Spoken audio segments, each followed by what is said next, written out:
ఏంటి జానకి అక్క దగ్గర లోకం పొక్కడు తెలుసుకుని వచ్చావా? అలాగే మీ 143 కూడా అర్థం తెలుసుకున్నాను. దానికి ఇప్పుడు అర్థం తెలుసుకున్నావా? స్కూల్ కాలేజ్ పిల్లలు ఇలా మాట్లాడుకుంటారని తెలుసు, కానీ మీరు చెప్పిన తర్వాత నేను జానకి అక్కని అడిగి తెలుసుకున్నాను. అయ్యో, జానకి అక్కతో నేను చెప్పానని చెప్పావా? కాదు, ఒక బుక్ లో చదివానని చెప్పాను. Oh my god. అవును, ఏం చెప్పింది? పని పాటు లేని పిల్లలు అమ్మాయిల వెంట తిరుగుతున్నప్పుడు ఇలాంటివేవో ఒకటి అంటుంటారు, అది నువ్వు నమ్మకు అని చెప్పింది. అయ్యో, నన్ను ఆ లిస్ట్ లో చేర్చావా? నిన్ను చూసిన వెంటనే చాలా రోజులుగా స్నేహం చేసినట్టు ఫీలింగ్, అందుకే అలా చెప్పాను.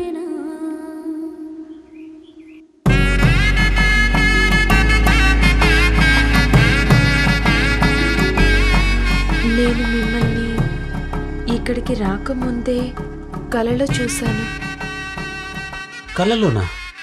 అవును, నా కలలో వచ్చిన తర్వాతనే ఇక్కడికి వచ్చారు. ఇది నేను ఇంకా నమ్మలేకపోతున్నాను.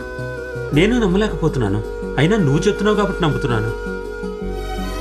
సరే, కల్లో కూడా ఇలా మంచి అబ్బాయిగానే ఉన్నానా? అయ్యో, ఏం బాబు, బాగున్నారా?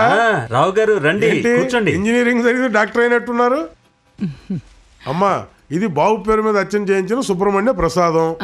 ప్రసాదం అని మీరు తినేరు, మీకు అసలే షుగర్ ఉంది.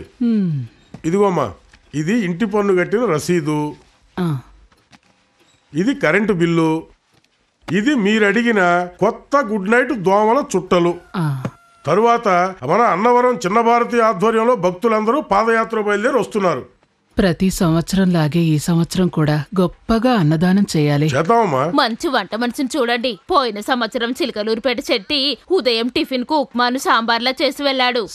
టమాటా చట్నీ అనుకొని ఇడ్లీకి నంచుకొని తినడం మొదలు పెట్టారు. ఎప్పుడు భోజనం గురించి మాట్లాడినా పార్వతమ్మకు నోట్లో నీళ్లు ఊరుతుంటాయి.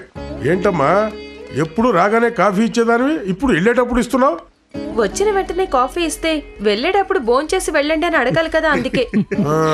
అమ్మా, ఈ ఇల్లు చూసుకోవడానికి నేను కరెక్ట్ అయిన మనిషినే చేర్పించాను. నువ్వు చేసిన వాటిల్లో ఒకే ఒక్క మంచి పని ఇదేరా. మీరు చెప్తే కరెక్ట్ గానే ఉంటుంది. అన్నట్టు చెప్పడం మర్చిపోయాను, మడపల్లి సుబ్రహ్మణ్యం వైశాఖ వెళ్ళగానే వస్తా అన్నాడు. అంతవరకు మడపల్లిలో పనుందట. అమ్మా, నేను వస్తానమ్మా. వస్తా బాబు. ఈసారి రాగానే కాఫీ ఇవ్వు, వెళ్ళేటప్పుడు భోంచేయకుండా వెళ్తాను. ఏంటి? సరే, నేను వెళ్ళి వచ్చే భక్తులకు ఏర్పాట్లు.